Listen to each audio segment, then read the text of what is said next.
early seasons here, your record in the FA Cup and League Cup wasn't great, and maybe people. That's nice to say. It's a nice way to describe it. Yeah. About the first year, we were not that. We lost in West Ham, right? In extra time, pretty sure, but that was not bad at least. Wasn't as good as the Premier League and the Champions League, which were the That's true. priorities.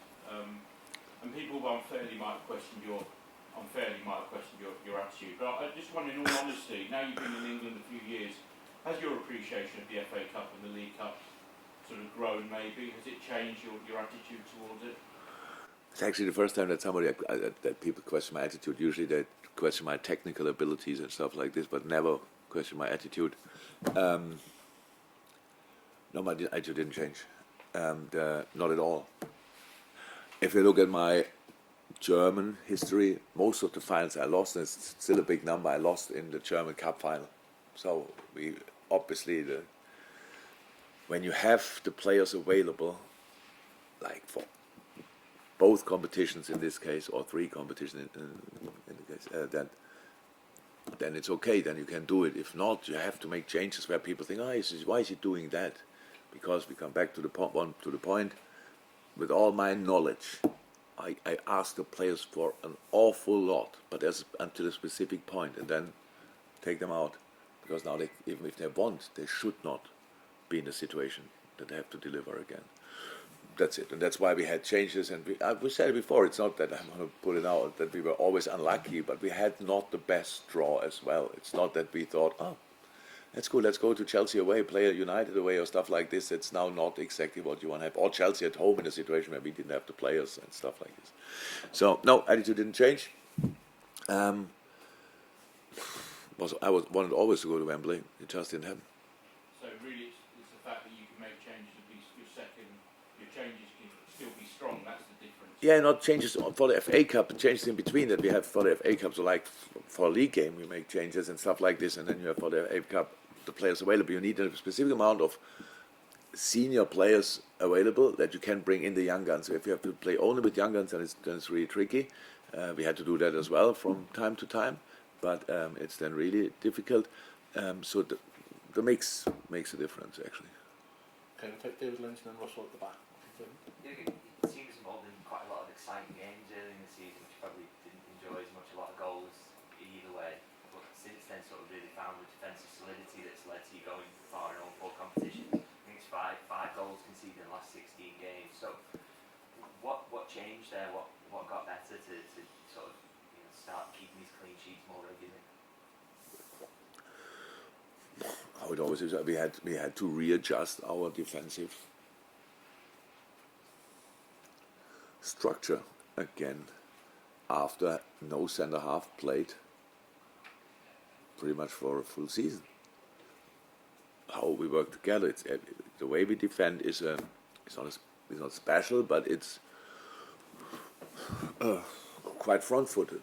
Let me say it like this, and to get there, you leave sometimes too big spaces in between the lines. If not all of us are ready to step up, and that's why we had to become solid again, and that's what we were working on. It was not horrible, our defensive record obviously, but it was not as good as it could have been because we had all to readjust. We have one centre half who was new, and two centre halves who didn't play for ages. And the one centre half was new, didn't play for a while as well, and his old club was injured as well. And that's obviously really important that everything works together, that we are fine-tuned there. It's an easy explanation. It was not bad defending, it was not as good as we were used to. And and it's obviously not only the last line, it's exactly the same for midfield and for the front line. But since that looks better tuned again, we defend better. But we still needed 5 goals in 16 games. We have, how many blocks did we have in a decisive moment? Robbo, I think, had 2 good ball recoveries in the 6-yard box. Ali had a massive save, so if they're all in, then we have 9 goals in 16 games. It doesn't sound too good anymore. So comes all together. It's the most important thing. We had to get used to each other again.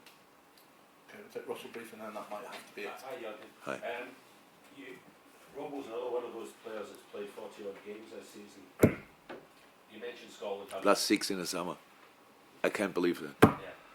You mentioned the Poland friendly, which has been arranged next week. Are you hoping that Steve Clarke uses a bit of common sense? I know he's Scotland captain, Robbo, but are you hoping that Steve Clarke uses a bit of common sense and doesn't play him for the 90 minutes if he plays him? Yes, very much. Yeah. Yes.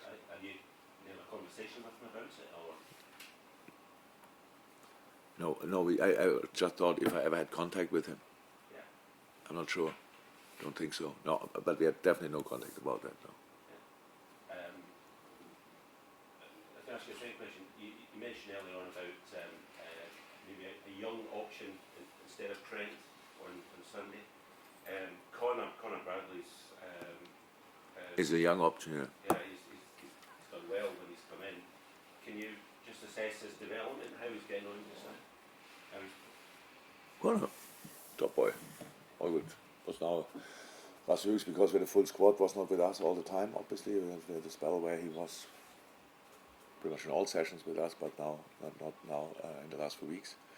And so I cannot say now exactly how he developed in the last few weeks because he was not here. But from the things I know and what I saw, a wonderful, talented boy with a big heart, a real fighter, and it's a joy to have him around. So that's what I can say.